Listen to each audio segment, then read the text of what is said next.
Un rôle tellement très important dans la vie de l'homme. Ici, la Bible dit, Jésus arrive dans le territoire de Philippe, de Césarée, de Philippe.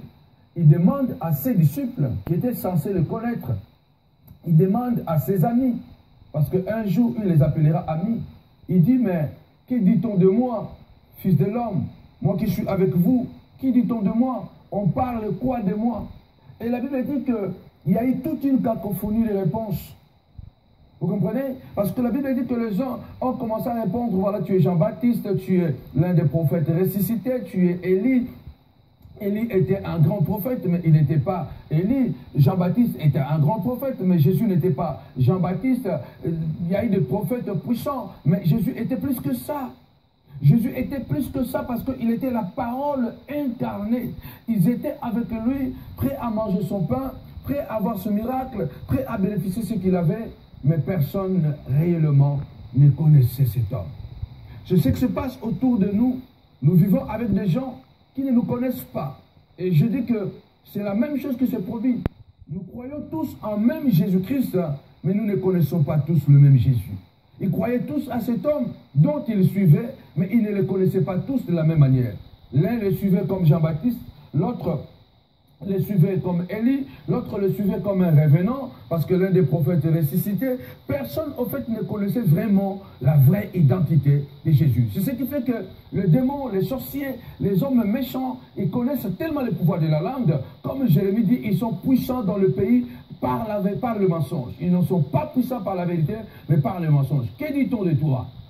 Vous savez, à travers de mauvaises langues, à travers de mauvaises choses, de mauvais témoignages, beaucoup aujourd'hui sont morts.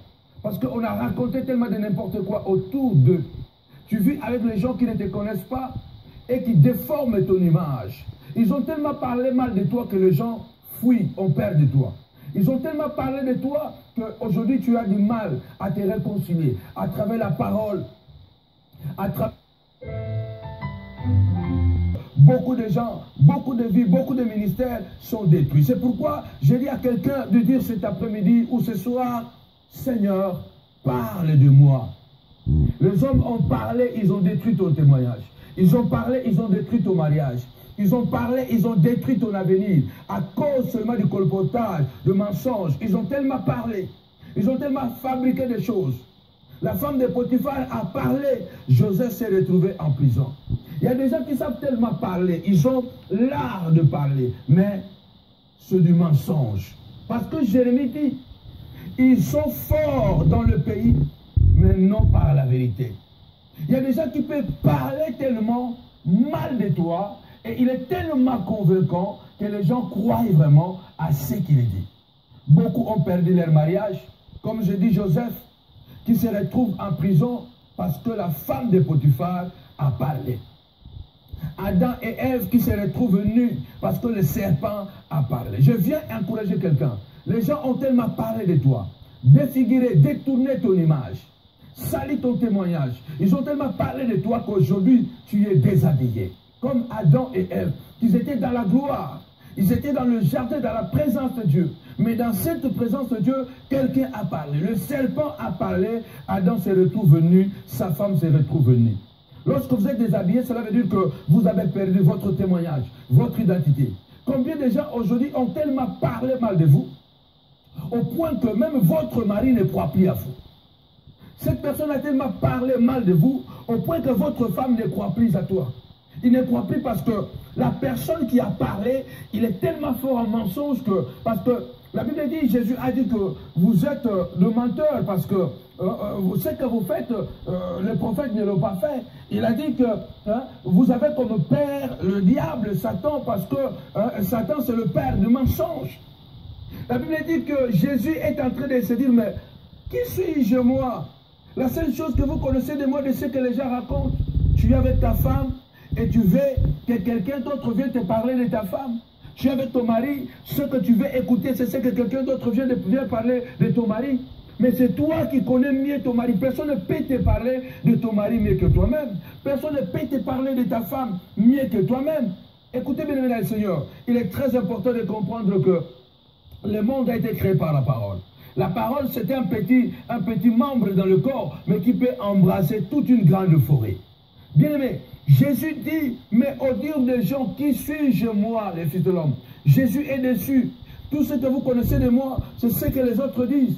Lorsque les gens disent de vous, j'ai souvent dit que si vous allez demander à Satan qui est Dieu, je ne sais pas qu'est-ce que Satan va vous répondre. Parce qu'il a été capable de créer une rébellion au ciel. Il a dit quoi sur Dieu? Si vous allez demander, n'est-ce pas, aux pharisiens de vous parler de Jésus, ils vous diront que c'est un Belzéboul. Donc, si vous allez prendre des informations auprès des gens qui sont méchants, qui sont destructifs, ils finiront toujours par vous déstabiliser au travers de mensonges. Alors, je vais encourager une personne. Il faut que tu te lèves à partir de maintenant. Dis, Seigneur, ça suffit. Comme on dit en italien, basta. Ils ont trop parlé de moi, hein? Ils ont trop dénigré mon témoignage, ils ont totalement détruit ma vie. Seigneur, lève-toi et parle. Quand Dieu parle, c'est l'évidence.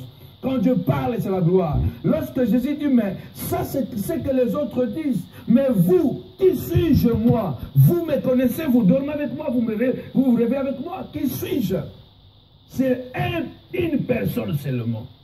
Parmi tous ceux qui est autour de lui, une seule personne qui s'est levée, Simon-Pierre, en disant, tu es le Christ, le Fils du Dieu vivant.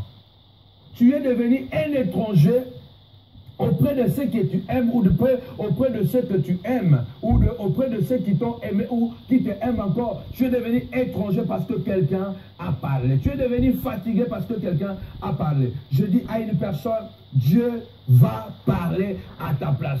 Dieu parlera pour toi. La Bible déclare, lorsque Jésus regarde Pierre, il dit non, ce que tu as compris, ce n'est pas la chair et le sang, mais ce n'est que le Père qui est dans le ciel qui t'a révélé mon identité. Bien-aimé, Dieu parlera de toi. On a déformé ton identité. On t'a donné tous les noms possibles parce que les anges de Satan, n'est-ce pas, les échardes qui dérangent notre vie, ils se sont levés. Et je dis à quelqu'un, Dieu parlera de toi. Et quand Dieu parle, la mort se transforme en vie.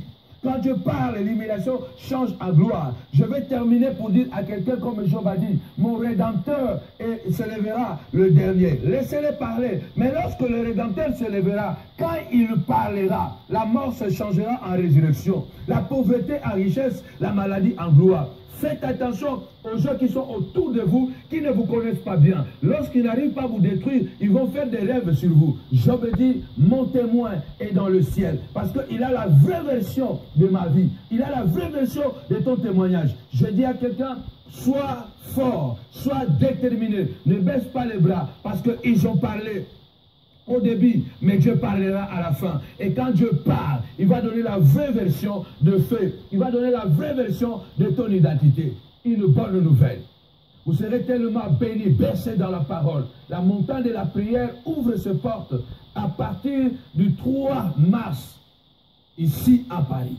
Vous serez bercés dans la puissance de la parole, dans la révélation de la parole. Un moment, il y aura des moments de gloire, des moments de délivrance, des moments de miracle. Je vais vous donner l'adresse juste à la fin, où vous pouvez passer afin que vous puissiez bénéficier de la profondeur de la parole. L'heure a sonné, afin que Dieu parle de toi. Et en tant que serviteur de Dieu, je dis, ils ont parlé toutes ces années. En 2017, Dieu va commencer à parler. Sachez-le bien. Il y avait les formes, les vides, le chaos. Mais quand Dieu a commencé à parler, la parole a appelé à l'existence des choses qui n'existent pas. La puissance du témoignage de Dieu va changer le mal en bien. Oh Adonai, je dis à une personne, Dieu parlera.